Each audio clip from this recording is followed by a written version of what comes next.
Welcome back, Flyers Nitty Gritty fans, to Getting Gritty with It with your host, Yariv, Wolok, my partner in crime, Vasili Gianarakos. Vasili, welcome back, buddy. How you doing? Hey, Yariv, how's it going? Going well, man. Going well. Excited for another exciting week of Flyers hockey. Not too much to talk about just with the break coming up, but there is a lot of Flyers news. For sure. I mean, coming out of the break, so we'll have a fun episode and get to delve into all that stuff and get to pick Russ's brain on some things. I mean, you're really knowledgeable, so it'll be fun to get into some stuff with you about the Flyers. Yeah. So let's get into it. Welcome back to the show, Russ Cohen. Appreciate it. From Sportsology. If you guys haven't heard of him before, you're crazy. You definitely should know who he is. On Hockey Buzz as well. He's been on the show several times. Haven't had you on for a while, and I kind of realized it, and I was like, time to get you back on. I always love your takes because you seem to be one. You're not like a hardcore Flyers guy, which we really need right now, I think, and just some outside perspective. And obviously, you just know things from like top to bottom, from young guys to veteran guys, from the history and everything. So excited to have you on, man. Thanks. Yeah, happy to be on. Cool. Awesome. So real quick before we get started, I've been forgetting this lately. So just want to give a shout out to the sponsor, Jim Steaks on South Street on 3rd and South. Make sure to check out Jim Steaks and get a cheesesteak while you still can. It's almost time to get ready for beach season. So get that junk food in today. All right. So we're off with that. Let's get right into it. Let's go with like kind of the most recent bit of, it's not really news, but I guess it's kind of news. So Claude Giroux comes back from the All-Star break. He's the Flyers' only representative, as it should be, considering the team has been a dumpster fire this year. And I had a weird feeling that this was going to happen. I even texted Jamie about this. I was like, I just have this weird feeling that Claude Giroux is going to win MVP. I was like, it's just this weird thing. He was named captain last minute. I was like, he's got it left. It's kind of like that weird story goodbye moment. It was really nice to see. And obviously he's still got the hands and everything like that. So it's not that surprising that he could do that. And nice to see Metro come out with the win. Russ, I'm going to throw it to you first on this one. What'd you think? What did you think about seeing Giroux in the All-Star weekend and, all the success and, the praise? And I thought it was great. I'd seen him in All-Star stuff before. I covered the All-Star game in Ottawa when he kind of went home with that. And so he likes the All-Star game. There's no question. He doesn't love all the attention that comes with it, but he likes being with the guys, and you could tell that. And so I felt good for him. I saw all the family stuff behind the scenes. All of that was great. The game, I'm not big on the game. If I'm there covering it, fine. But if I'm not, I like the skills. I don't like the game as much. I wish they would change the format, but that's just me. But as far as how he did, hey, no shock. I mean, we see it. He's still the best player on his team. He's still a really good player. Just because some people have tried to pigeonhole him because he hasn't won a championship, or they feel like he's just been in the city too long, and you hear the narrative sometimes on the radio and other places, it's just garbage. So whatever. I mean, people who know hockey know the guy can play. Yeah. I really appreciate you saying that comment. Totally agree. And I would actually say the All-Star game, you notice his level of competitiveness, the fact that it was obvious to me that he wanted to win. Yeah. He didn't play too hard, but he definitely played a little harder than some of the other guys. And that was noticeable. I do want to ask you something real quick before I go to Vasili. You mentioned that you wish they would change the format. I've thought about this quite a bit. Have you ever, they've obviously changed it over the years several times. I like 3-on-3. But is there anything you had in mind when you say change the format? No, not particular. Oh, okay. I've seen a lot of different things, the different countries, North America against the world. I've seen all that. If I had to choose one, I would say maybe do the young stars against the vets. But then the problem with that is it'll be the same problem as it was with the World Cup. And that is the young stars almost beat them all. And it was very close to doing it. And then they never put that format, and we'll never put that format together again because the vets can't take it if they're beaten by the young guys. And the league can't take it. But we all want to see it because we know it would be a tough matchup. To me, that would be the most competitive game. That actually sounds awesome. I'll be honest with you. Yeah, I think you're onto something there. Vasili, what are your thoughts, man?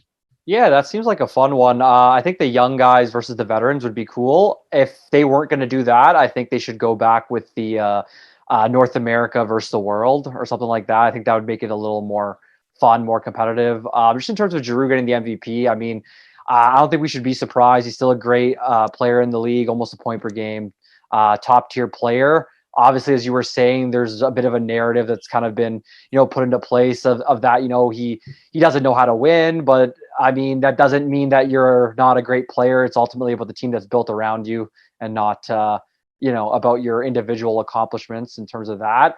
It's just great for him to bring his family out there and for them to experience that. I think that's the main thing. And then also for him to get the MVP, still, representing the Flyers, just another, great story, at least for the team in a season where it's kind of been more negative than positive. And I mean, it looks like it's probably going to be one of his final moments ever as a Flyer. So for him to go out that way, kind of on top as a Flyer, as the MVP of that game, I'm sure that's going to mean a lot to him. And he'll definitely look back at that fondly as a great way to kind of end his Flyers tenure. Yeah. No, well said. And Russ, I'm going to throw this one to you real quick because I'm like, I don't think that this is a big role in this at all, but we know that Giroux is, I'd say it's a 90% chance he gets traded, maybe even higher at this point. Probably a little bit earlier than the trade deadline, or at least close to it. Something like an all-star MVP would not change a scout's opinion at all, whatsoever. But it does draw nice media attention if you are overpaying for a guy like Claude Giroux. Do you think it makes it a little bit easier, since you're going to have to give up some significant assets to get him for the trade deadline? Do you think it makes it a little easier to sell your fans when you can say, hey, the all-star MVP, the, second point producer, and the, kind of like he's still got it? It depends on the market. I think it depends on the market. Okay. Some markets won't care, but I still look. I still think you'll get a first, a prospect and a roster player. I do. It may be a conditional first, maybe a protected top 10, depending on where he might be going. Most likely it's a good team, so they won't care as much because it'll be somewhere between like 27 and 32. Yeah. So I don't think it changes anything. I think if anybody didn't think there was a lot of value in Claude Giroux out there, then they just don't know hockey. I completely agree. What do you think about the rumors about Colorado and Newhook being involved in a trade? Do you think that is plausible, or maybe even Bowen Byram's Vasili brought him up as well? Do you think either one of those caliber of prospects, obviously with the late first round pick, probably next year in Colorado's case, do you think anything like that is possible to get somebody that prestigious? I think it's possible to get Byram. I don't know if I don't think it's possible to get Newhook. Oh, interesting. Byram, because he's got post-concussion, right? So they're going to have to wait on him to get over that. And I think if they're having a cup run, although they know how good Byram can be, they're probably more willing to give him up in a trade, because they probably don't have him in the plans for the cup run right now, because it's questionable whether he'll be back in time. He might be, but he might not be. And so I think you have a better shot at Byram than you do at Newhook. Interesting. That makes sense. We were saying last week the same thing, that their defense looks pretty solidified without Byram, so it kind of makes sense for them to want to part with him. Then you keep that center depth with Newhook, and then adding Giroux in there as well. Yeah, I just think no matter what happens, we're going to see a bidding war. And if there's a really big package that you see given for Giroux from really any team that's in the mix, not to be surprised, because as we were saying, I mean, top tier player, you're going to at least get a first round pick, a good prospect, and then probably an additional pick or player as well. Yeah. Well said, Vasili. And you did call out the Byram thing last episode. Russ, do you think there's any chance that the team trading for him also plans on re-signing him? Not necessarily. I mean, it really does depend on where he goes. Yeah. If it's Colorado and they don't think they could re-sign Nazem Kadri, then they might try and re-sign him. But if they know they could re-sign Kadri, he's probably just a rental there. Okay. Do you think there's any chance he could come back to the Flyers? No. Players never come back when they leave. It's like 1 in 1,000 trades. Yeah. The only way I saw it happening personally is if he goes out and actually wins the cup, then maybe. But like the chance of that are even slim anyway. So it's probably not going to happen.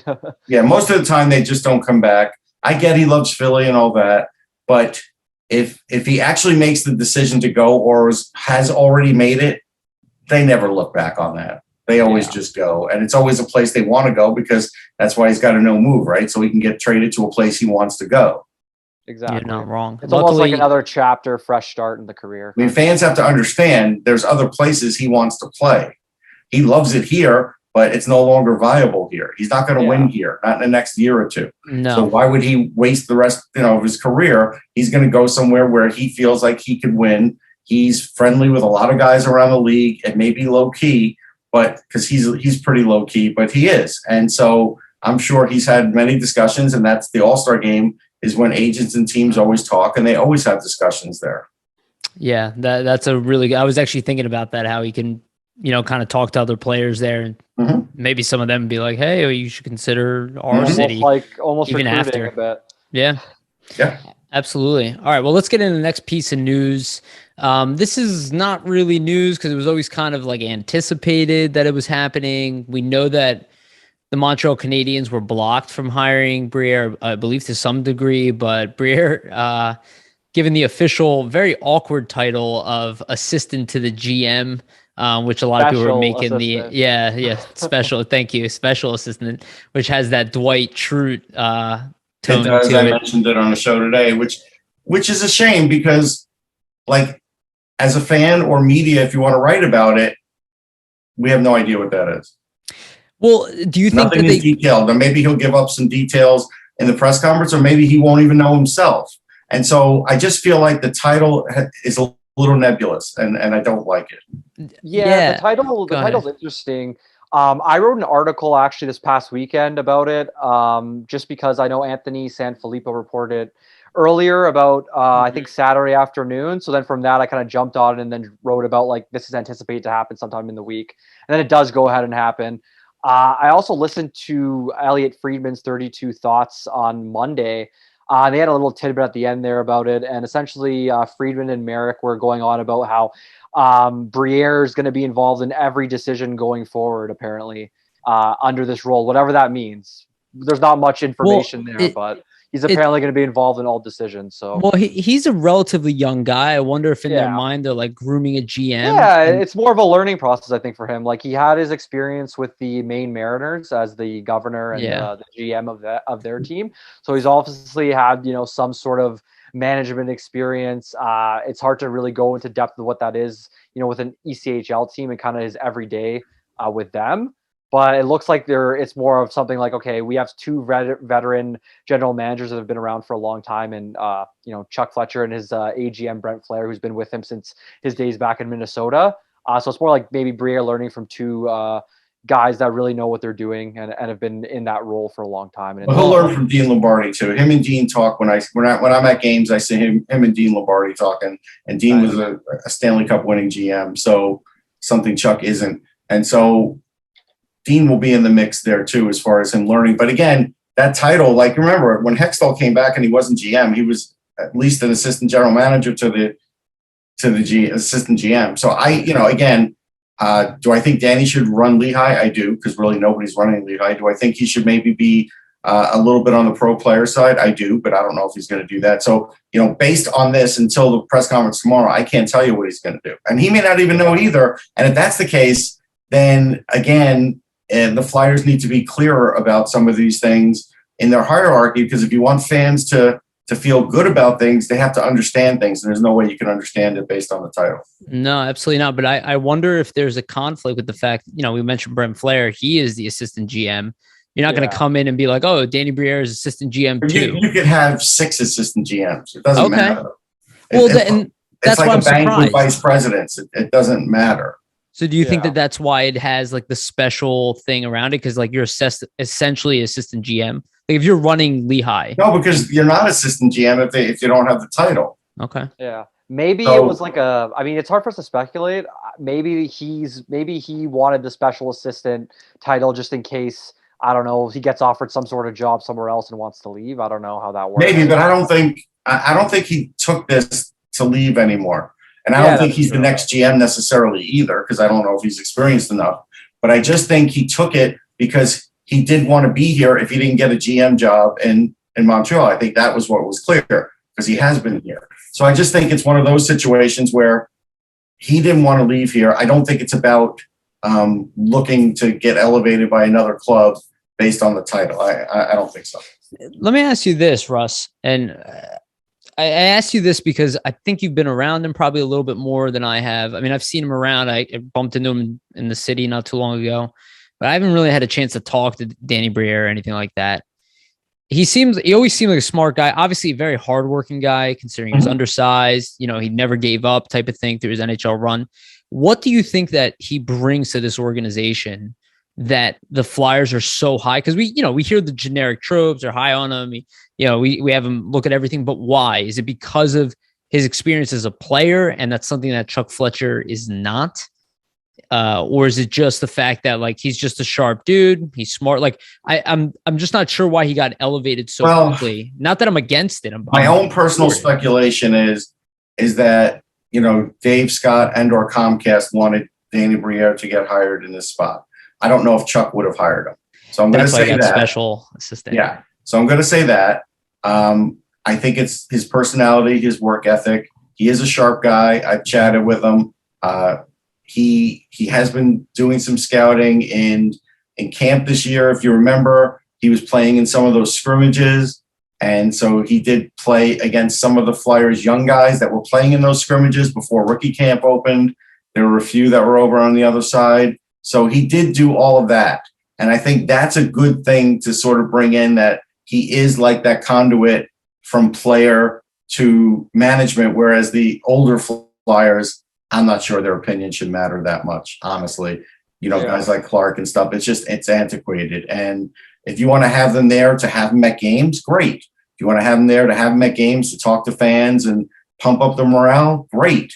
If you're really going to ask those guys about roster stuff and players and opinions on that, I'm not sure it's valid. Interesting. That's true. I did hear, this is shout out to Jason Martinez on this one, but I didn't know this. So Danny Briere has gone back to Wharton Business School to go for finance. So when I hear stuff like that, it tells me, he obviously is trying to better himself. He has a career goal in mind. Yeah. And I'm just wondering, like, are we going to see his hands on like this year's upcoming draft, which obviously is an important one, and we'll talk about it. No, because he hasn't been out scouting players. So he may watch some video and have a few opinions about what he sees, or he may go out the second half of the year and do some scouting. That's possible, but that's really Brent's thing and the scouts thing. So I doubt he's going to dig too deep into that. That's why I ask, is like I'm trying to figure out what role he's actually playing. What's he actually doing? Yeah. We don't know. There's no way of knowing. Yeah, you're probably right. We probably have to wait for the press conference. Now, to me, it might serve him better if he looked on the pro player side before the deadline and see if he sees something where that would help Chuck make a trade for somebody and identify a player that they really want. That would, to me, would make more sense than sending him out all of a sudden just to start watching junior hockey and such. I don't. Well, you can do it, but I don't know why you would do it this late, because you had the scouts doing it all year. No, that makes sense. I think from a pro player side, just because him being a former player and all, right? There's obviously a lot of knowledge from him in terms of like things he can see within their games. Also, there could be familiarity with some players that he's seen over the years, dating back to potentially when he played too. So I think that's probably the smarter thing.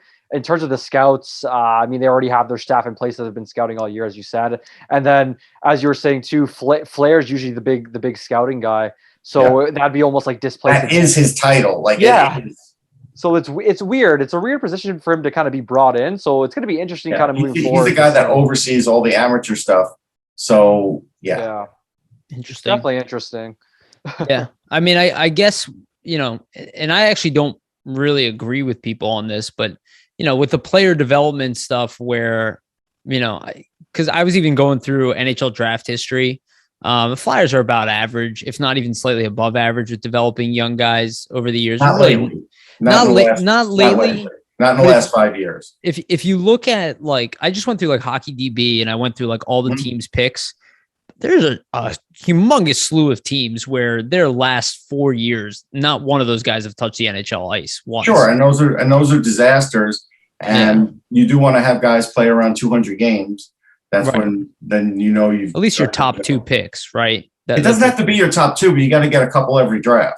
Right. Yeah. Because, there are going to be guys that are found in the 5th, 6th round sometimes. And so you want a couple every draft. But the idea is if you go back and look for the last 4 or 5 years, when the problem that people put on Hextall and Pryor is those guys were barely ready to be developed by the time they left. They were picked. They were just turning pro. It was up to these guys to develop them, and they all haven't developed. And some of them are still developing, and some won't develop. And that's where you're getting right now the talent gap in the organization. Do you think that's why Briere was brought in here by any chance for that, to try to figure that out? Like a guy like Morgan Frost? He's a set of eyes to look at that and look at some of these players. And I think that's why he probably played with a few of them in that scrimmage to kind of see what they had, even though Danny was a little slower than he used to be, but he still was effective. But I think those things are helpful. Yes. Yeah. Because it makes sense too. Yeah, and sorry, I just wanted to add that he's a guy who struggled his way into the NHL. Yeah, too. Yeah, I was going to say he only struggled. Hold on, he only struggled because it was a clutch and grab, pretty dirty league, and he was a little guy. The minute that ended, all his problems went away with the Sabres. So he was still really good as a Coyote, but again, he had to overcome the fact that he was a smaller guy and getting cheap shotted all the time or held or whatever. True, very true. Yeah, and it's easier too when you're like, just for kind of removed from that situation as a former player, you put your set of eyes on it and think, hey, okay, I was in that situation. Maybe there's something that I can, bring to this player to help them through versus somebody else in that position who may have not been there themselves. So I think that might be kind of management's logic in terms of bringing him in there. But we'll see. As you're saying, with a special assistant name there's really not much divulged. So we're going to have to see what kind of unfolds, I guess. Yep. Yeah.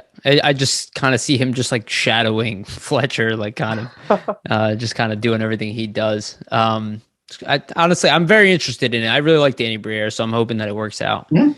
All right. Well, let's get into tomorrow's game as we record this. This is today is Tuesday. Yeah, losing track. Flyers finally come back after the long break from the All-Star break. Derek Brassard is back. Fingers crossed that he doesn't re-aggravate an injury or get re-injured. There's been a lot of that this year. And through that, there's been a couple interesting shifts in the Flyers lineup. A bunch of guys were sent back to Lehigh Valley. Pretty much majority of the AHL dudes were sent back down, the younger guys. Only Ratcliffe was called back up. York and Frost remain with Lehigh. Thought it was a little surprising considering they were all playing well, especially leading up to the break. Mm-hmm. York obviously was being used a ton and then a little bit less just because, he's a young guy. Frost was playing probably some of his best hockey as far as just two-way play and consistency. Ratcliffe, I thought, looked great in a small sample size. I'm sure he'll hit a wall as well. He's not quite ready, but really showing some nice stuff. But my guess is because Brassard is back, that's why they're giving Frost some time in the AHL. Russ, I'll go to you first again on this one. What do you think about the Brassard coming back and then the shift with the young guys? I mean, it's all showcasing, and it shouldn't be like at this point. If you're going to play these guys like Yandel and everybody just so you can get a little bit more in the trade, you are stopping some development that could happen. Now, these guys will get a chance to play like 20 games at the end of the year when these guys are gone. But I mean, there's some guys that are not worthy of being in that lineup. I mean, even Max Willman at this point has become a regular. He's got 3 points. Like, I mean, Zach McEwen's not a regular NHL player, but he's playing. I can tell you the reason that they called up Ratcliffe, and Ratcliffe, he had a nice goal the other day, follow up on in Lehigh, but he called him up because he's big. Yeah. That's why he called him up, because Chuck Fletcher said we were getting pushed around and we need to be bigger, and Ratcliffe's big and the other guys aren't. So Ratcliffe got called up, and that's why he's there right now. It doesn't mean he's going to stay, but he's got the one thing the other guys don't, is height. And again, there was an interesting thing that on Twitter yesterday, Jack Hahn, who's a really smart guy, he does a lot of analytical work. He worked for the Leafs. He was an AHL, I think he was an assistant coach there, maybe even a head coach, not sure. Anyhow, he was pointing out how the Leafs' fourth line, how they have great puck possession and they do curlbacks and different things, and they have the puck about 50% of the time. And so I quote tweeted that, and I said, that's not what the Flyers do. The Flyers don't do this, especially the fourth line, which I call the black hole, because they barely can get even a cycle going. And Jack answered back, and we don't know each other, but I guess because I was so right on, he answered back and he goes, yeah, they do the opposite. And so when a statistical guy sees that and I see that, I don't think the answer is just to have another big guy. Big guys don't always equal possession. And if you want to have a fourth line, look, right now, the way it is, Ratcliffe aside, the fourth line's not scoring anything, nothing, almost no production, right? So if you're out there, shouldn't you at least tire out the other team and try and get a spark with puck possession or something? And I don't know if a rookie in Isaac Ratcliffe is going to get that going with the other guys. So I really don't know what the Flyers' game plan is with all this. It's almost like in a weird way they're kind of tanking through it. They're not tanking. No. This is just a failed attempt at a strategy. Okay, fair enough. Or maybe it does. I'm confused by it. I'll be honest with you. Well, because here's the other thing, and then I'll pass it off. No. Here's the other thing. I want the other guys to develop, and I do think it's okay to send Frost down at times, but he was playing well. But they're sending him down because they want him to play top center and play all those things. I still think they could have kept him on the wing in the NHL and let his offense start to come out. We do a show called Locked On Flyers. We had Brad Cochimillo on, who covered him his entire career in the Sioux, and he felt like that was a good idea for him. He thinks, he'd be more comfortable. It's hard to play center as a young guy and not make mistakes and still have your offense be your main thing. Like, that takes a little while for all of that to occur. But the other thing was, and I saw a quote, and I'm pretty sure Mike Yo said with York, he doesn't know how long he'll be down there, but he'll play in every situation, and maybe he'll even play 30 minutes a game. I don't want York to play 30 minutes a game anywhere. It's too much. It's too much for anybody. 30 minutes a game doesn't make you develop faster. It's not like a grow light or giving you Miracle Grow. Like there's 23 minutes is a good amount of minutes. 30, it's when you're pushing a guy too much. Yeah, it's better to be in the right situation for a player versus just playing him a ton of minutes because you can play him a ton of minutes, right? Like, would York be better off served, playing 15 or 16 minutes a night in the NHL where he's learning on a nightly basis versus a league like the AHL where, not to say he doesn't have much left to learn, but it might be a lesser talent level that he's kind of playing against. And that's the thing that I find that's kind of puzzling. With keeping Brassard in and getting Ratcliffe in, and then having York and Morgan Frost kind of sent down or kept down with Lehigh. There is, at this point the season's over. You might as well play these young guys. There's no point in pigeonholing. Oh well, we can't play Morgan Frost in a fourth line role. Well, nonetheless, you're not, making the playoffs or doing much anyhow. And everybody in the league already has their value set on a guy like a Derek Brassard or a Keith Yandel or players of those types, right? You're going to get a mid-round pick at best, like a 4th, 5th rounder, if you're lucky, right? And them playing a few extra games is going to change the perception on that value. So, the most you're turning Brassard into is a third. Yeah, exactly. At the best. And that's probably unlikely anyway, unless he lights the world on fire in the next couple of games, which, who knows? He's coming off a long, injury. So it's just interesting. And the thing that kind of is puzzling to me is you have young guys, that need to get their footing into the league. Like, look at a Morgan Frost who looks like his confidence isn't up to par yet in the NHL. Like, he's not trying the same things that he'd do offensively in the NHL. Because he doesn't want to make mistakes, because he knows right now the interim coach is trying to get them to play a certain way and almost mistake hockey.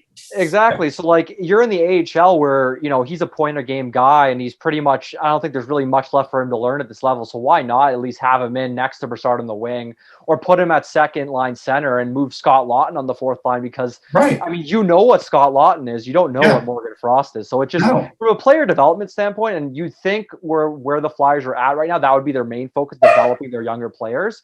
It just doesn't make sense. No, I think it's, as you guys are talking, it's definitely really confusing. And I'm even thinking out loud, like, you have Brassard, he's been out for a while. And I don't dislike Connor Bunnaman. I think he's fine. He's a decent AHL guy.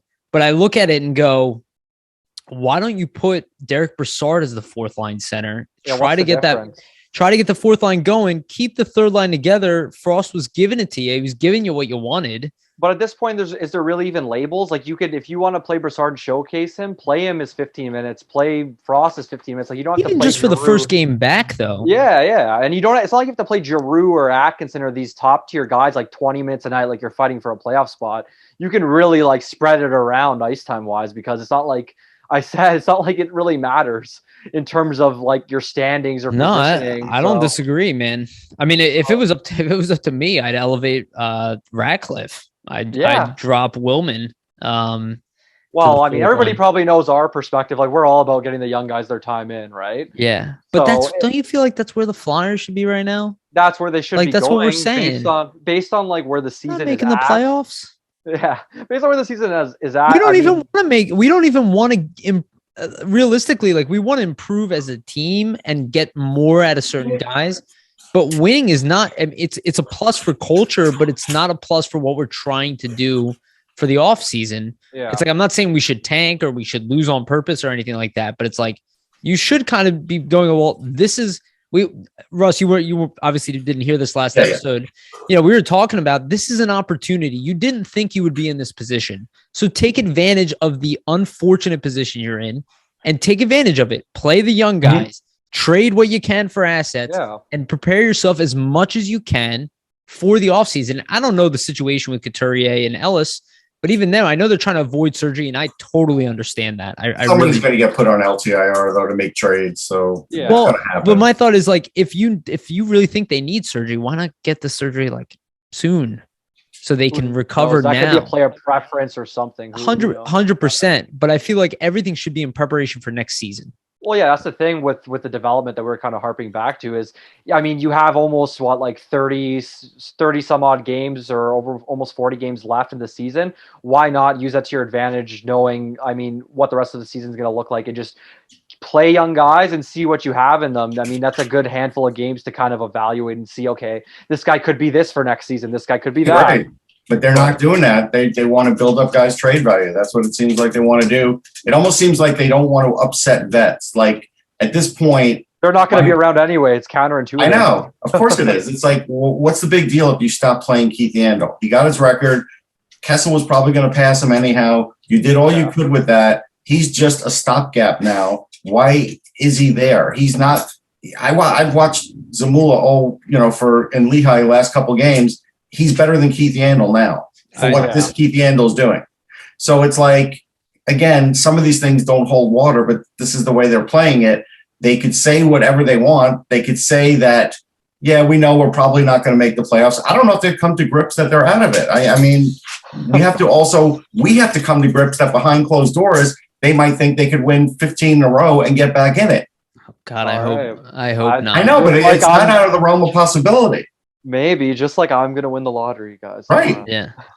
Even if you know what I mean? It's like they didn't really say that they know that they're out of it in the press conference. If they're thinking that way, though, that's even more concerning to me. Well, how else could you think that they're thinking by the way they're playing? I mean, that's true, but by what we're seeing, that's obviously some sort of mindset, maybe. Interesting stuff. You know, you bring up a good point with the size of Ratcliffe's there, Russ, because I was like, oh, great, they're finally accepting this. Like, I'm going to see Ratcliffe. We'll see Zamula a little bit more. You know, maybe we'll see Sandstrom get another game. Like, we'll see the young guys kind of start being kind of peppered into the lineup, not all at once, but a little bit here and there to get showcased. And, you know, and then this step to kind of keep Frost and York in the minors, I was kind of like, okay. I was like, I thought we all agreed that we're not doing this. No, the fans and the media agreed. Right. Yeah. That's interesting. So let's move on to the next topic, because I want to get into more of the trade deadline. We talked a little bit, obviously, with Giroux. I do want to talk about it a little bit more, but Vasili found an interesting article from The Athletic, and I'm sorry, I don't know the author. If you know Vasili, I think it's Scott Burnside. Oh, was it Burnside? Okay, cool. Yeah. So there was a survey going around. I believe it was 18 different agents. Oh, yeah, Burnside always does survey. Yeah, so 18 different agents were surveyed on, you know, the teams that they would recommend players to sign for. And a surprising result is that the Flyers were actually third behind the Bolts and the Leafs. And it was just interesting, you know, obviously the current situation. I don't think everybody expected this kind of disaster this year. And the history of this team definitely had a strong reputation for free agency. But I just thought it was an interesting thing. And I think it probably will come into effect somewhat considering the trade deadline, the offseason, the draft, and everything, and probably the amount of changes we're going to see.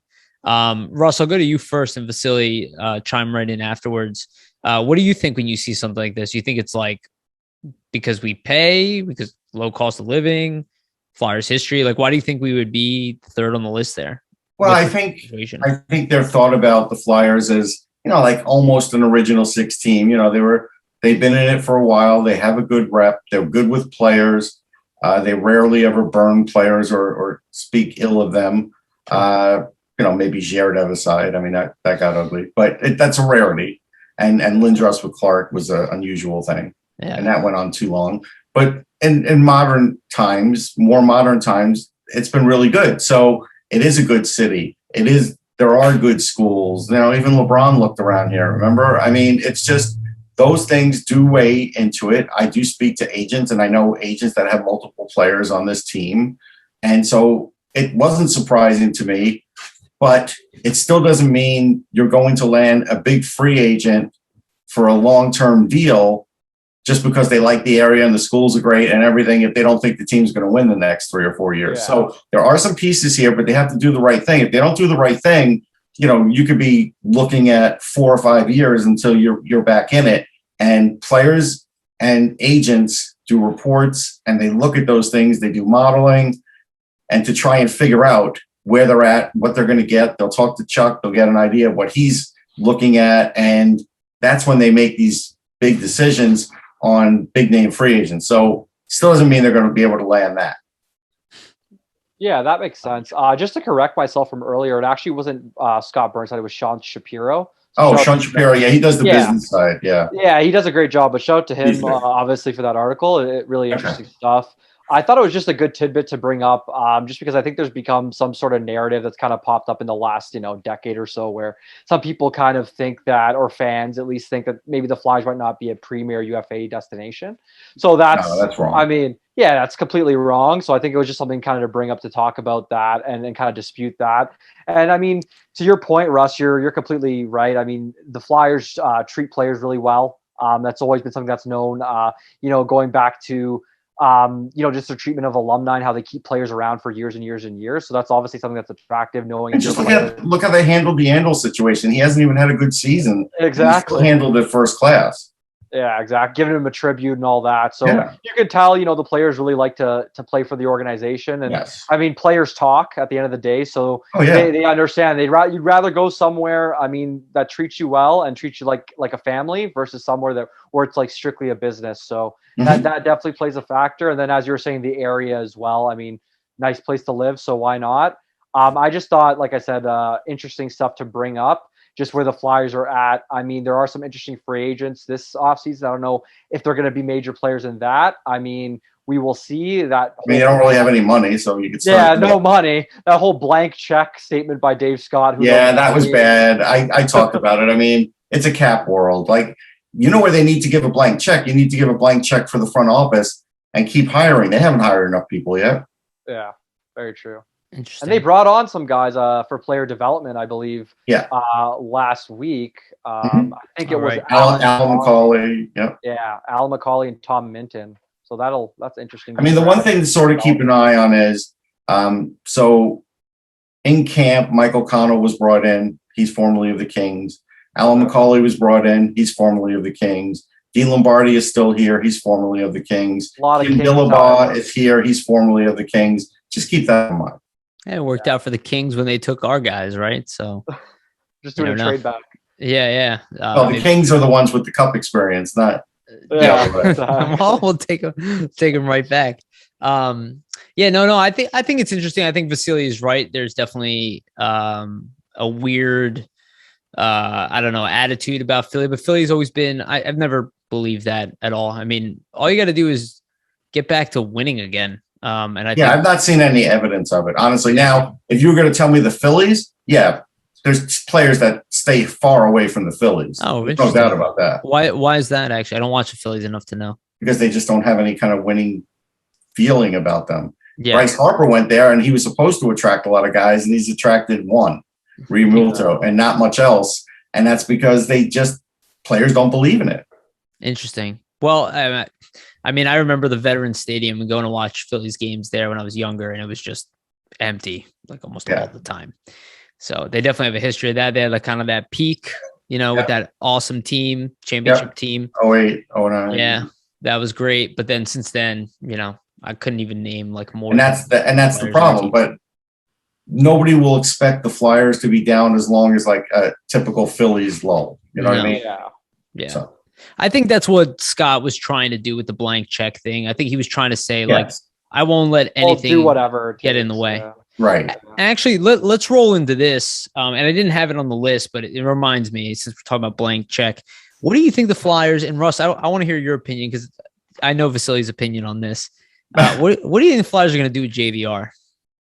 I mean, they're going to try and eat half his salary and trade him, but with the other year left, at $7 million, it's going to be really hard. I mean, unless you should not buy him out. Unless you attach an asset to him, that's right. Which again is you don't want to do. Yeah, it's a losing proposition. They already are down picks. They may get a few back here, but they're down picks. You have a talent gap in the minors.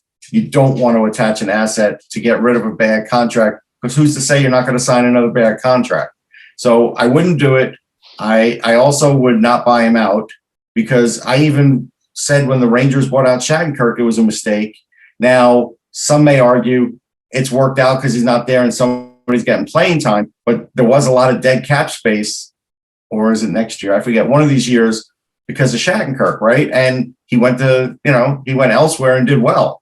And that's what will happen with JVR. Somebody else will play him exactly the way the Leafs played him, mostly the power play, a little 5-on-5. They'll shelter him, and he'll still get 17, 18 goals. And the Flyers are paying the bill on that. Why would you do that?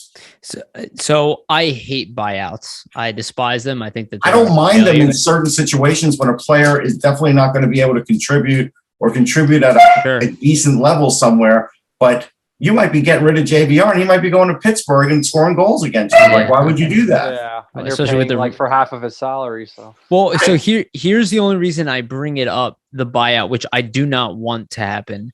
I only think about like the AMAC situation where he had a year left at $5 million on his contract. And yes, AMAC wasn't a very good defenseman. He was a third pairing defenseman. He also wasn't that bad if you look at how poorly this team plays. I think the bar got lower and lower for him. So when he wasn't like really playing poor hockey, he was playing okay hockey. Yeah, it was acceptable. But they bought him out in the last year of the contract. Now it's not nobody wanted him. He didn't have any value around the league. So I would agree with you in the sense that JVR is more value than that. Yes, right, for sure.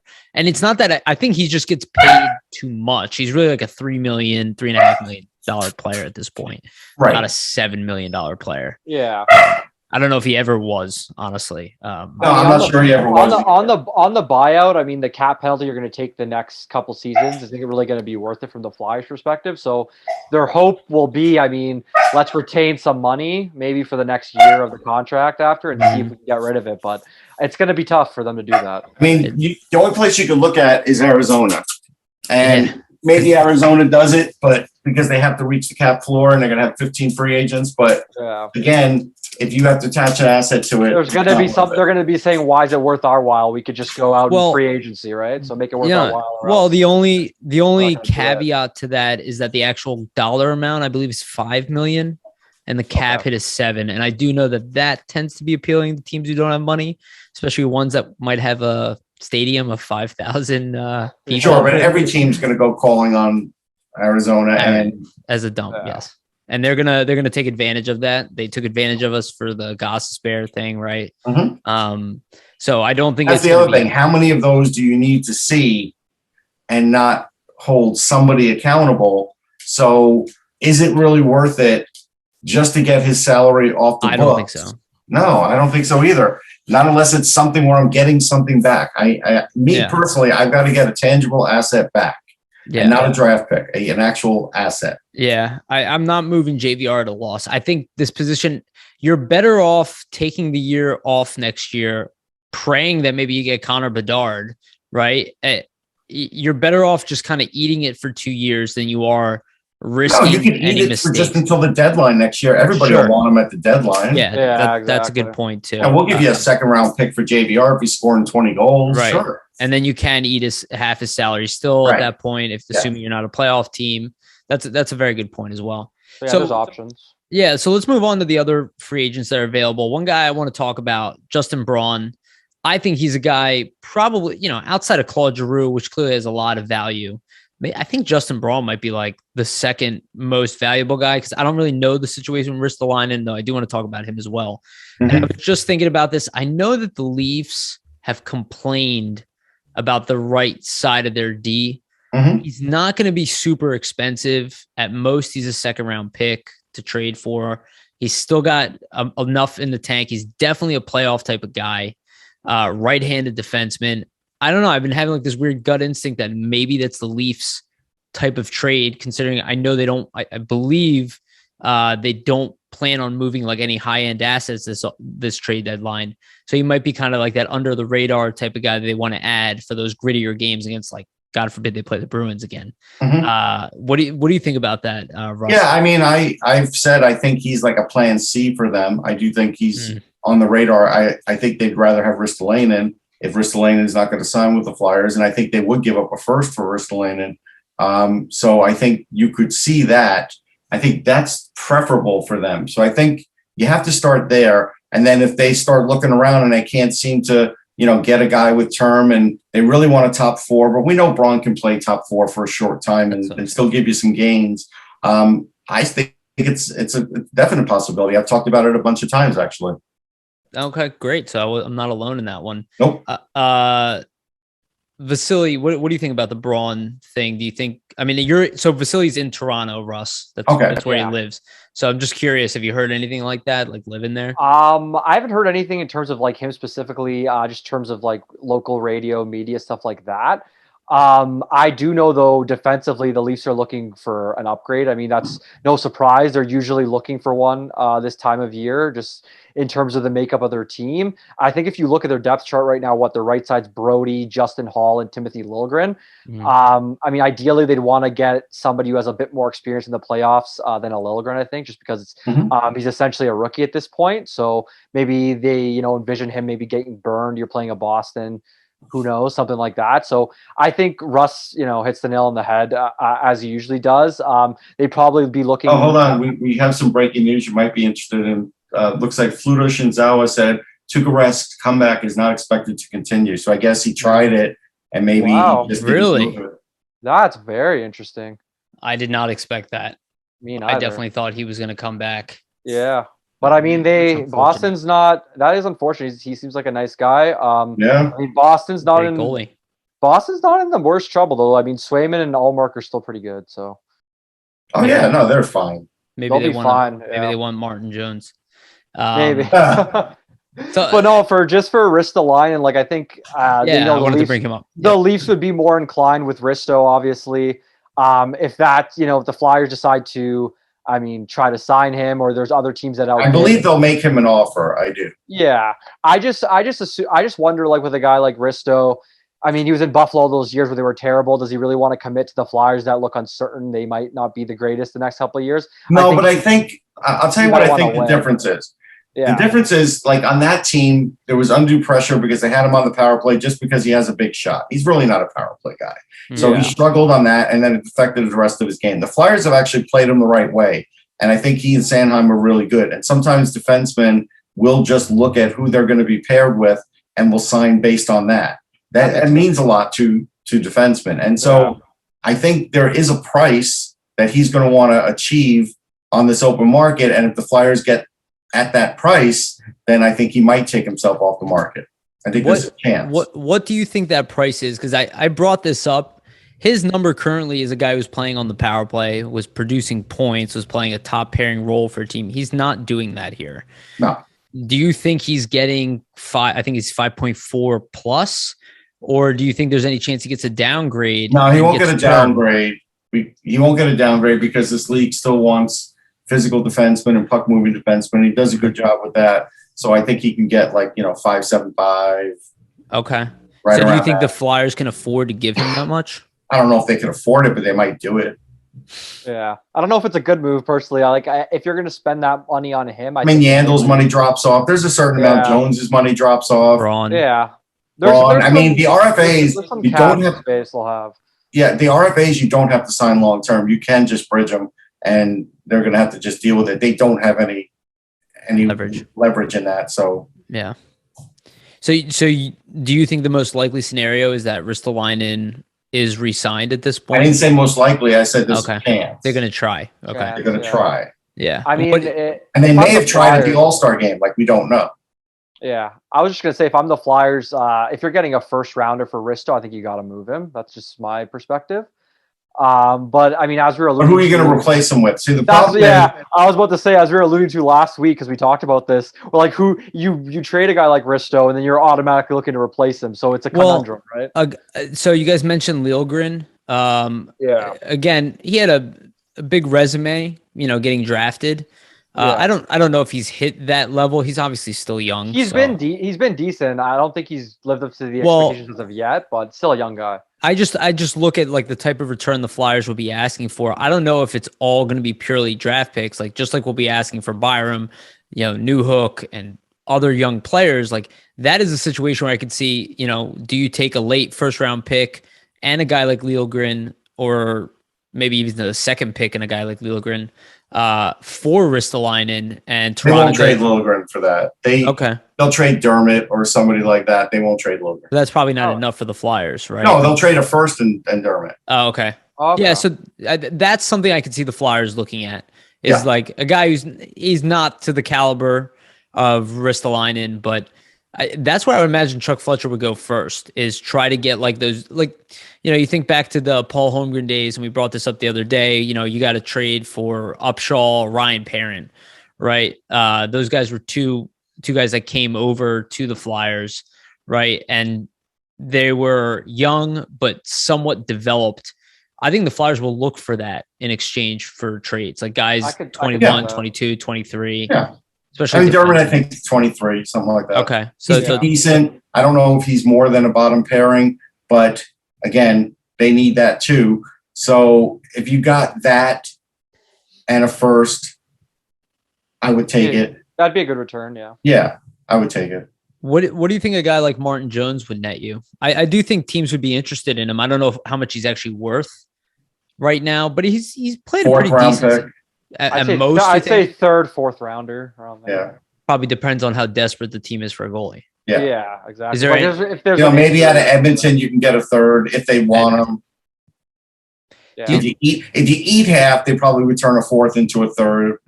I would be so open to do that if I was Chuck Fletcher. If you're really talking about that blank check, good. We're going to eat a lot of money for max value. Right. I would eat a lot of Giroux's money to get max value. Well, you got to do it as much as you can, and that's why the players that you were talking about being injured, they might just go on LTIR to get that space. Yeah, and I think that would be a wise move. Like I said, this is an opportunity you don't want to be in, but it is an opportunity you can leverage it for the most amount of value for the quickest turnaround possible. I've seen it before. It doesn't mean they're going to be Stanley Cup contenders next year, but it does mean that you could at least speed up the process of filling in that gap that you're talking about. There's obviously some college guys out there too that you haven't really had a chance to look at, but they're probably not coming in the NHL. That's a big problem because I'd said on the Locked On Flyers show I would try and sign Cates and Brink. No, Brink. That's hard. No. McIvany. They're both playing in the Bean Pod. Both look really good. It's St. Ivany, sorry. St. Ivany, yeah, Jack St. Ivany. Yeah, Jack St. Ivany. I would sign them both, but do they want to come here? You got to try, because if you don't and you lose guys like that, those are big losses because teams will gobble up those guys in a second. Especially Cates. Cates without a doubt. I think they're close to breaking through, right? So yeah, I think Jackson's the lure, no doubt, but you still got to make him feel like something's going to be good here for him playing wise, and he might do it because he likes playing with his brother. St. Ivany looks really good. I saw him get some points recently. I like the way he skates. There's things that I like about this guy. He's been slow in developing, but I think he's almost there now. And so that's that. And I think Brink will sign with the team. Yeah. This will be his last year. He's having a great year. But the thing you have to worry about with Brink is he's not a replacement for like Cole Caulfield scoring goals. No. He's not. He's a higher point guy than Caulfield will be because he's having more assists, and he can play with any caliber of player, which is good. His skating's still a little choppy. He's not explosive. Yeah, not explosive. Whether that gets better or not, who knows? And sometimes he does put himself in vulnerable positions to get points, and that's where he's had some injuries. But all that said, they've got to sign him. Yeah. What do you think about? I mean, he's doing a great job. He's doing a great job. He's got 9 goals, 32 assists, 41 points. I think he leads the league. Yeah, it says that team's a powerhouse too. Yeah. Okay. Yeah, that team's a great team. I watched. I mean, he'll I think be a guy that needs some AHL seasoning, obviously, to kind of get accustomed to playing with the bigger guys. But the talent's there, obviously. Yeah, he's got talent. Yeah. So, and another guy I want to bring up here. What about Jay O'Brien? I mean, I liked him in the little I've seen him. He obviously has had, just keep counting him up, injury issues. But he had a big night the other night. He has, I think he leads his team in points per game at this point. It's not the same kind of BU team that it normally would be. Yeah. So I think if it was like a couple of years ago BU team, he wouldn't be the top line center. Okay. So I would say don't get necessarily sucked into that. But okay.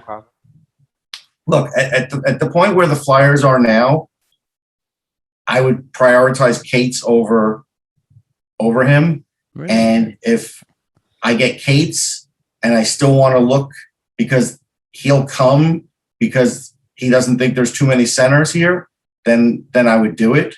But I have to make sure I have Cates first. And the problem is they do have a lot of centers. And so you do wonder if a guy like O'Brien's going to look at that and say, yeah, where's my playing opportunity in a year or two when I'm out of the AHL? So that one could get a little interesting.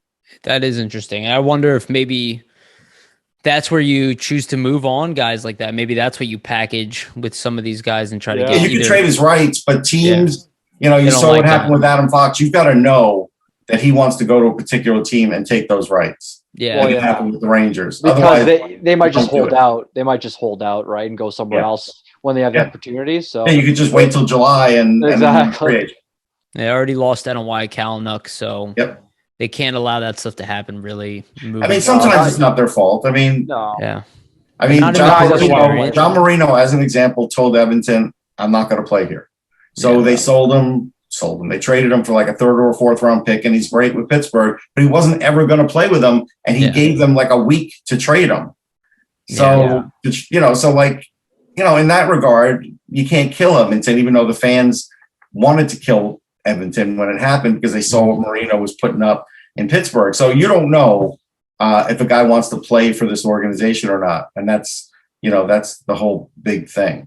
Yeah, that is an issue, and I would say they look for playing time. Players look for those players who have the instant free agency like that. They're looking for playing time, opportunity. They want to get their chance. So, don't you think the Flyers would kind of be better served to kind of move some guys out in general? Well, I mean, maybe even younger guys like a guy like Connor Bunnaman. I wouldn't move Bunnaman. If you move Bunnaman, the same thing that happened with Ove Cabell will happen with Bunnaman. Most likely.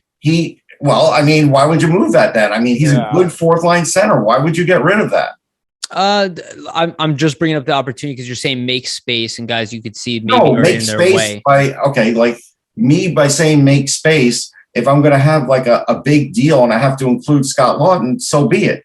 Scott Lawton's a good player, but he's not a superstar. So if it has to include Scott Lawton for me to upgrade somewhere else, and I know I've got young centers coming, then I'll move Scott Lawton. So I see that. So it's more like coming into, move the higher guys out of the lineup, the older veteran guys, and then let the young guys kind of come in and take their positions, which, I mean, ultimately, based on where the Flyers are at, that's what they should be looking to do. So you're still going to have your top 2 centers in Couturier and Hayes. Right. Yeah.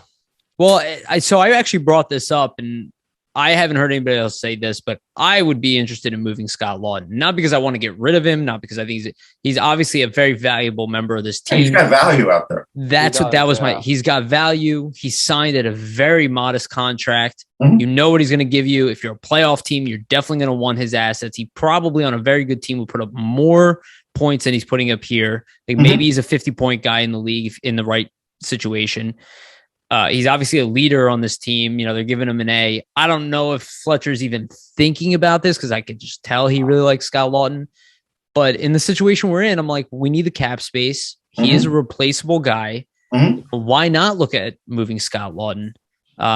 Maybe independent. Yeah. I would be very interested in it because you're not moving on from Couturier. No, in the right deal. You're not like moving Scott Lawton just to move him. Right. It's not, but that's the thing. I'm looking at stuff that has a lot of value, and Scott Lawton has a lot of value in a trade.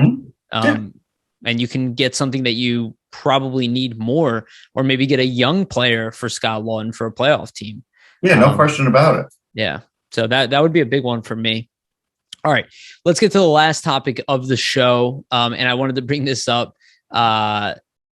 It's not big news in any way, but I do think it kind of goes full circle when we talk about developing young players. And, we just thought it was interesting. So I wanted to bring it up.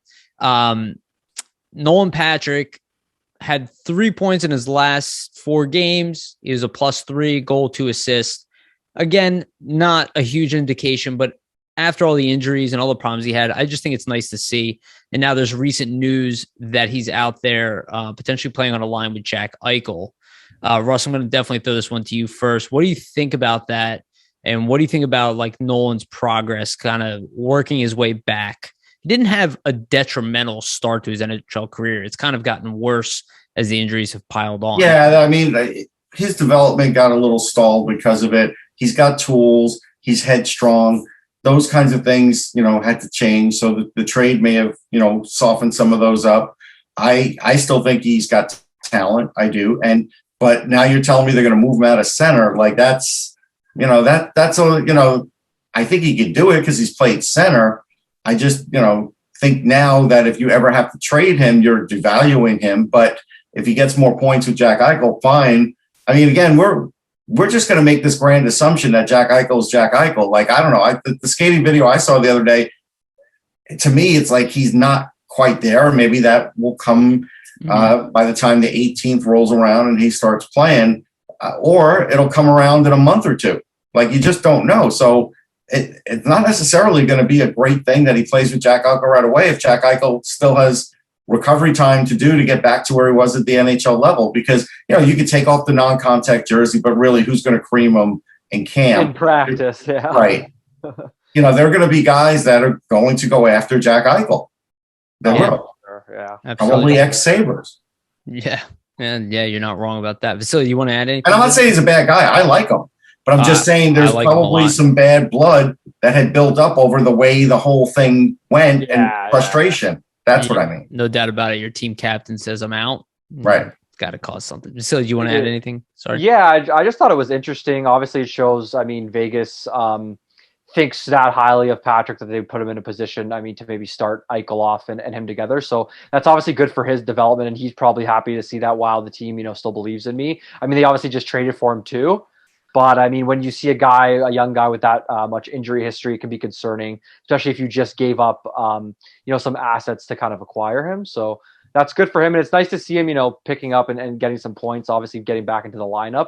That's obviously what you want to see. You don't want to see a young guy's career, ended short or not working out just because of injuries. So, well, you also have to remember, I'm pretty sure Kelly McCrimmon, before he's with the Knights, was a GM with Brandon. Exactly. So he's going after one of his guys too. There's a connection there, and giving him the opportunity. I believe he won an MVP trophy under him with the injury. Yeah. So I think Nolan Patrick's reputation was hurt here, but prior to that, I don't think he had a reputation issue. And obviously, McCrimmon likely targeted him because he knew him priorly and said, "Hey, trades worked out." All right. So I'll stop you as far as the reputation thing, because talk to me. The Devils were not thrilled with Nolan Patrick, like when they interviewed him. And that's a big reason they went with Easter.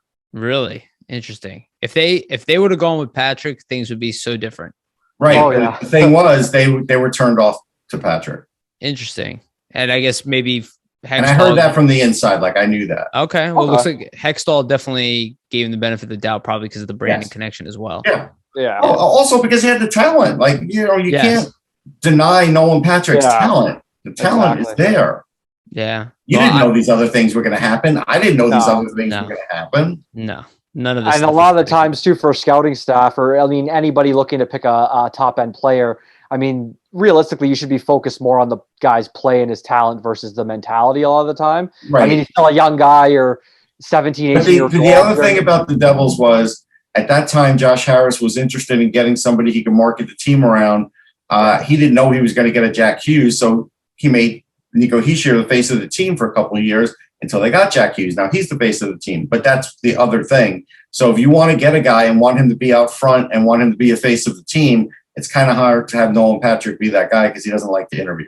He's not a big media guy, so that probably plays a factor. But that's an interesting tidbit there. Thanks a lot, Russ. Yeah, no, good to know. And actually, I lied. I do want to pick your brain a little bit longer here, Russ, because this is kind of your bread and butter, and I want to make sure I get to ask you this before we end. But the Flyers obviously have an important draft coming up. Potentially, they're going to have anywhere between the 5th to 10th pick in the draft is my guess, unless they get lucky. I don't think they're going to bottom out and hit that complete bottom. But from my understanding, this draft is at the top, has enough options to definitely get a potential very good player. I'm very high on Logan Cooley. I don't know if he'll be available. You'll never see Logan Cooley. Yeah. Starting to think that more and more. I'm starting to see him being by the ranked time the like third pick 2. is gone, he'll be gone. That's kind of what I'm starting to understand. No matter where I saw him ranked earlier, it seems like he just keeps going up and up. I love that US program, that USNTDP. But who do you think the Flyers have a chance at grabbing? Anybody we should be aware of kind of moving forward? Frank Nazar is really good. He's like a human highlight film at times. Very good skater, very creative player, smart. I've never seen him have like a bad viewing of him. So Nazar is with the NTDP. He's doing great with scoring. So Nazar would be a good one. If for some reason they're unlucky and they're in and around that 14 mark or something, Cutter Gauthier, I'll be interviewing him this week. He's got maybe the best shot in the draft. He's got a tremendous shot, but he's also now starting to get used at center. And so that's sort of brought out some of his playmaking ability. I still think he might be a winger at the NHL level, but the fact that they put him at center, they've messed around with that. They're getting some playmaking out of him.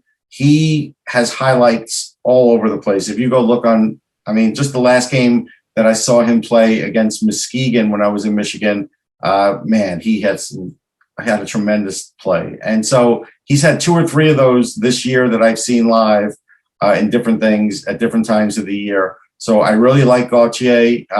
He can be physical. I want to say he's about 6'2".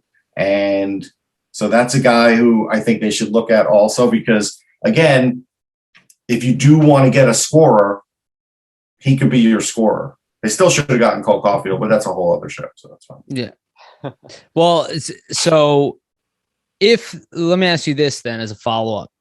Let's say the Flyers win the draft lottery, which again, I don't see happening. Let's just say you have Wright available at the top.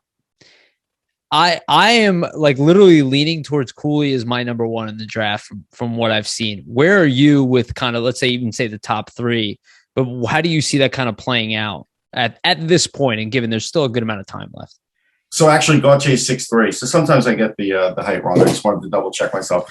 So he's got good size. I'm not moving off of Shane Wright. Okay. I'll be interviewing Shane Wright this week, so eventually an article will come out on him as well. Shane Wright doesn't have like highlight film stuff like Connor Bedard, right? But neither does Anton Lundell. Anton Lundell is right in the midst of the Calder voting. He's the best penalty killer on the team for Florida, or the second best. His own GM has said that. He's got 10 goals. He plays defensively responsible. He does everything. Shane Wright does everything. Connor Bedard does not do everything, but Connor Bedard has this amazing, great, high-end offensive skill that definitely is something you want to go after, but that doesn't mean Shane Wright's any lesser than. There's plenty of great, boring players in the NHL. Like, last year, Joe Pavelski was boring, but Joe Pavelski puts up big points, and he has for a lot of his career. So you can't overlook the guy who does everything and does everything really well for the guy who does one thing amazingly well and then has to still work on some other stuff. Sure. Like there's something to be said about that. And Cooley is, to me, probably a little more explosive speed-wise. I like his confidence. I think the playmaking ability is better on Wright. I think the defense is better on Wright, although they're both pretty good already. Physically, Cooley's probably maybe a little stronger. I think he's had a chance to work out a little more. Wright plays more games, right? With the NTDP, they've got a little more opportunity to work out. So I think that has benefited Cooley, but I would not pick Cooley as the first overall pick. And I'm super high on him. If you take, you want to take him second, that's fine. I still think Matthew Savoy might be the guy to take second. Interesting. But Cooley by the third pick I'm all in. But if I have the first pick, I'm taking Shane Wright. Interesting. Well, that makes sense. I mean, he's been consensus in this draft for so long for a reason, and it's kind of more like you were saying, one of those guys that does everything, almost reminiscent, kind of a Couturier-ish. Yeah, he's playing against himself. Right? Just because he doesn't have highlight films and maybe his year is not as good as it was last year doesn't mean he's any lesser than. You're comparing Shane Wright to Shane Wright, and now you're looking at other ones saying, well, can this guy be better than Shane Wright because I'm bored with Shane Wright? Like, that's really what it comes down to. I'm not saying scouts say that. I'm saying, media pundits and fans, and that happens. I just think this is going to be a really interesting draft this year because from what I understand, there's a slew of very talented guys there at the top. Yeah, I think 1 through 15 is really strong. So but here's the way it works, okay? Once you get past 3 or 4, you're probably not getting a franchise player. Sure. Yeah. Franchise player, that's a big tag. Claude Giroux is a franchise player. Yeah. Claude Giroux is not a generational player, but he's close, but he's not. Yeah. Right. So, you have to look at below. Yeah, you got to look at the levels there. And so, for franchise player, I think, you're looking at top 3 or 4 in this draft. And then I think there's a little bit of a gap there. And then you're looking at some really talented players. And, you're looking at future all-stars and things like that. You're looking at some potential first liners, but probably mostly second. And you still might get a first pairing defenseman, but probably second. I mean, that's what you're looking at. Remember, some of the draft subterfuges, like everybody plays center in the draft, right? Mm-hmm. Oh, I'm a center. Yeah, I can play center. I love playing center. Travis Konecny was a center until he actually got in the league. On the NHL, yeah. Yeah, absolutely.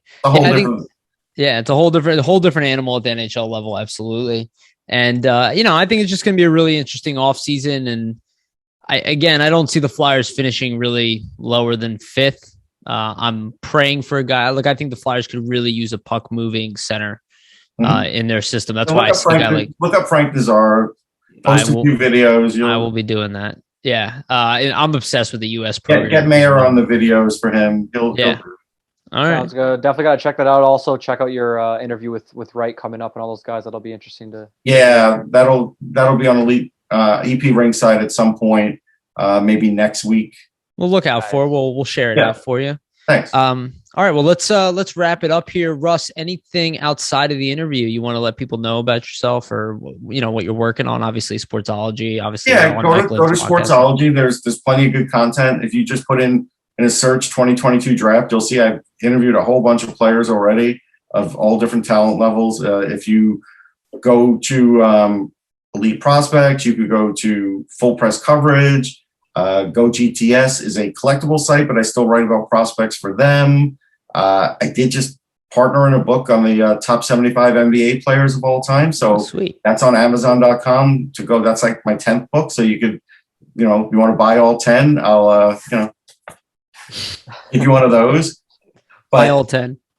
No, but again, the NBA one is an interesting one, and there's plenty of 76ers in it for the local market. So that's to also help celebrate the NBA's 75th anniversary. But so we did a good job of ranking them and such. I think people will like that. So there's all those different things. Locked On Flyers podcast is every day, and the Hockey Buzzcast is Monday through Friday, and Off the Post is on the weekends, and that's on a SoundCloud channel. So I do a lot of stuff. Yes, you do, man. And it shows. I mean, you're never searching for an answer on a question I give you. So, well, I do, but I just don't let you know. Yeah. Well, I know you're legit, man. I've been listening to you for a long time. I appreciate it. My stuff's out there. Like, the one thing about me is, like, I don't take anything down. I don't take any of my draft stuff down. It's out there. I have interviews out there. I've been on Sirius for 15 years. Like, people, Sirius is another one every Tuesday, 12:15. With like, Boomer, with Boomer? No, with Mick. With Mick. Oh, okay. Once in a while, I do go on with Boomer too. Okay. But it's just, the stuff's out there. So it's like, all you have to do is search. So I don't hide behind anything. It's awesome. I have bad you've been killing it for years. So I mean, come on. I appreciate it. Yeah, appreciate everything you do, man. Thank you again for coming on. Vasili, anything you want to tell people about that you're working on? Likely an article at some point this week, probably later on in the week, maybe kind of go through what's happened in these couple games coming up here. Other than that, I mean, everybody just check out flyersnittygritty.com. We always have a lot of content coming out there. And we, thank you all for reading and supporting. Yeah, it's huge. Yeah, thank you, everybody. Please like, subscribe, comment, share it out. It's a humongous help to us. Thank you for everything and listening, especially when it's a tough time to be a Flyers fan, but hopefully we have some good news coming up as we get closer to trade deadline, the draft and whatnot. So a lot to look forward to, at least news wise. Thank you again. Thank you again, Russ. Thank you again, Vasili. And remember, always stay gritty.